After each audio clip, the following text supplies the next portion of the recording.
Astagfirullahaladzim, astagfirullahaladzim. Ini adalah pengalaman non medisku yang paling seram.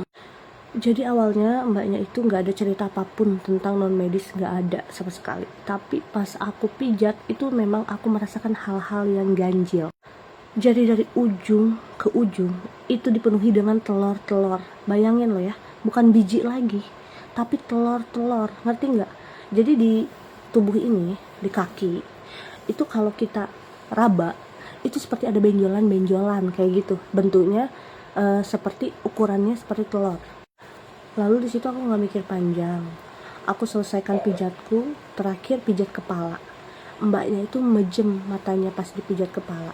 Tapi dia langsung bangkit dan berkata, "Teh maaf, aku agak trauma kalau dipijit kepala sambil merem teh."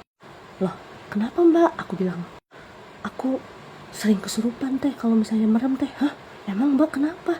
Mbak non medis kah?" Aku gituin kan. Sebenarnya sih aku udah dibersihin ya. Terakhir 3 bulan lalu aku udah ruqyah sama Pak Ustadz. Nggak tahu ini udah bersih atau belum. "Mbak mau ngecek?" "Gak apa-apa sih, kalau mau ngecek boleh." "Kalau misalnya Mbak Gina mau, oke lah mbak, ayo sudah mbak." Belum aku panggil guys, belum aku panggil, sudah nongol. Aku baru berhadapan sama mbaknya gitu, baru berhadapan, dia sudah nongol. Bayangin, belum ku panggil loh ya. Biasanya aku manggil tuh pegang kepalanya gitu kan, baru aku bilang, "Hadir kamu yang ganggu tubuh ini, hadir," gitu. Belum bilang gitu sudah nongol. Dan ternyata itu adalah kuntilanak. Kenapa bisa tahu? Karena gerak-geriknya. Jadi begitu dia hadir ya, tanpa disuruh hadir, dia begini guys. Asli guys, serem banget guys, asli aku merinding. Guys, sekedar cerita ya, aku nanganin non medis, biasanya si jin itu tunduk loh guys. Dia nunduk sambil ngobrol, komunikasinya ya. Kalau ini enggak, nantangin dia, melotot dia dan nyeruduk aku. Jadi dia sambil gelagatnya pegang-pegang rambut dan goyang-goyang kepala gitu. Gitu sambil nyeruduk aku dong dan melotot. Gitu. Aku diseruduk guys, sumpah. Terus aku tahan kan, aku tahan badannya kan biar nggak nyeruduk aku. "Hei, apa kamu? Siapa kamu? Hah? Siapa?" Terus dia bilang dia adalah kuntilanak yang dikirim sama selingkuhan suaminya. Terus aku tanya lah, "Apa tujuanmu ada di badan ini? Hah? Apa?" Terus dia bilang, "Aku ingin rumah tangganya hancur, bercerai-berai. Kalau belum hancur aku akan balik lagi. Terus aku tanya, "Kamu emang dibayar berapa sih? Kok sampai mau balik lagi, diusir balik lagi?" Ini udah kesekian kalinya loh mbaknya bilang udah diruqyah, udah puluhan kali mungkin ya, sering banget. "Tapi kenapa kamu bandel?" Aku bilang gitu. "Emang kamu dibayar berapa?" Dia bilang, banyak. Aku nggak paham ya bayarannya orang gaib itu bagaimana. Jin-jin itu aku nggak paham. Aku nggak nanya lebih lanjut juga. Dia cuma bilang banyak gitu. Udah gitu aku TH ya, aku siksa. Aku bilang, "Kamu kalau masih ada di badan ini akan aku siksa. Ini adalah api. Kamu akan merasakan panas." Terus dia kayak agak sedikit mundur, tapi kayak nggak tahu bohong, nggak merasakan panas atau enggak ya. Cuma dia emang agak sedikit mundur dan dia geleng-geleng kepala. Terus karena aku merinding, aku langsung buang aja. Aku bilang, "Aku buang kamu ya." Langsung aku buang dengan teknik daham dan mbaknya pun sadar. Setelah sadar mbaknya nanya, "Mbak, tadi ditanya kah siapa yang ngirim?" Katanya si jin sih bilangnya selingkuhan suami mbak ya.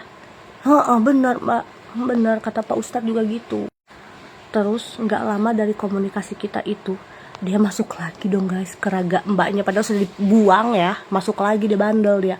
Langsung mbaknya secara tidak sadar dia mundur dong dari hadapanku, dia nggak mau deket-deket aku. Dia bilang gini, mbaknya bilang gini, teh aduh kok aku mundur ya teh, aku nggak mau deket teteh." Dia mundur terus guys sampai jauh guys, sumpah. Terus aku bilang, Mbak, dia masih ada di badan Mbak masuk lagi Mbak. Terus mbaknya itu sangat lemah bulu kayaknya ya, nggak dipanggil dia bisa dikendalikan badannya sama si kuntilanak itu. Langsung kuntilanaknya berkomunikasi lagi dong sama aku, langsung gini lah, aku hebat kan? Aku hebat kan? Astaga, syoknya aku guys, dibilang gitu. Aku bilang iya kamu hebat, biar dia senang ya kan. Kamu hebat, hebat, aku bilang gitu. Tapi jangan senang dulu, nanti akan aku tanyakan guru besarku bagaimana cara mengusirmu, aku bilang gitu. Lalu aku mau ruqyah lewat metode air. Aku bilang, Mbak minta air ya, aku ruqyah lewat air ya. Jadi ceritanya setelah mbaknya kasih aku air, aku kan mau ruqyah tuh lewat metode air. Jadi aku kan mejem mata kan, merem dan bacain doa kan. Panjang aku merem. Aku mendapatkan mata batin yang ketika aku merem tapi ada gambaran di sini kayak kuntilanak mau hantam aku, kayak gitu. Kayak sosok kuntilanak mau hantam aku. Nah, terus aku kan nggak mau ngintip kan, serem juga kalau ngintip. Aku selesaikan dulu ritual untuk ruqyahku. Setelah selesai, baru pas aku buka mata, mbaknya kayak ngos-ngosan guys. Kutanya lah, Mbak kok kayak kenapa Mbak? Aku tadi berkelahi sama diri sendiri Mbak, katanya. Ketika Mbak Gina mejem mata bacain doa ruqyah, itu aku kayak mau ada dorongan mau mukul gitu, mau memberontak dan mau masuk gitu. Nah, si dia itu katanya, bingung juga jelasinnya. Iya, paham sudah aku. Tadi aja aku dapat gambaran begitu. Untung aja ya mbaknya juga bantuin untuk melawan itu, si dia itu.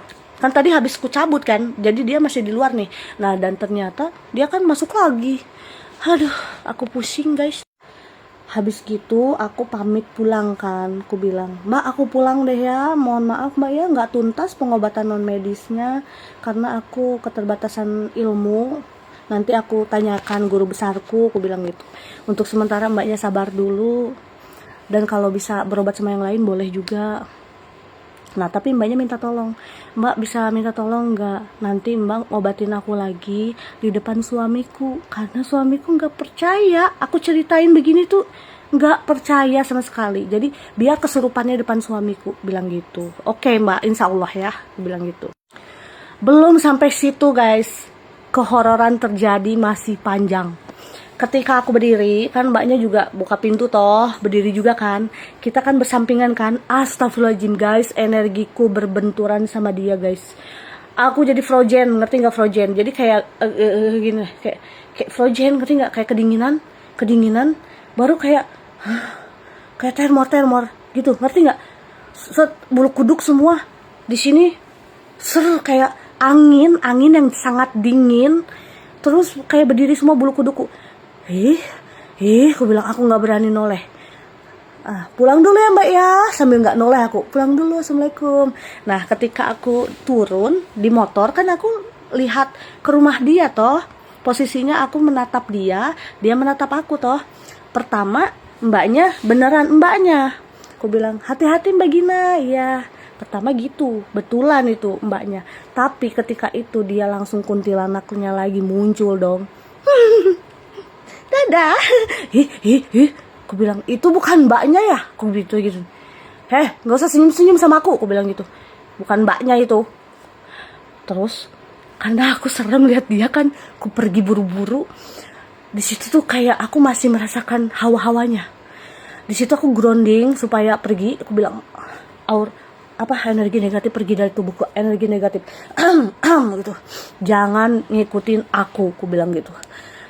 Dari situ aku kayak lemes, betulan, langsung lemes, langsung shock, ngos-ngosan. Sepanjang jalan aku zikir, sepanjang jalan aku berdoa, sepanjang jalan aku baca doa-doa yang aku hafal. Sampai di samping motorku tuh pada noleh, karena aku ya kayak la ilaha illallah, la ilaha illallah, la ilaha illallah. Sampai samping-sampingku tuh noleh kayak ini orang ngapain gitu. Ya Allah, pengalamanku ya Allah. Udah sekian ceritaku hari ini. Oke.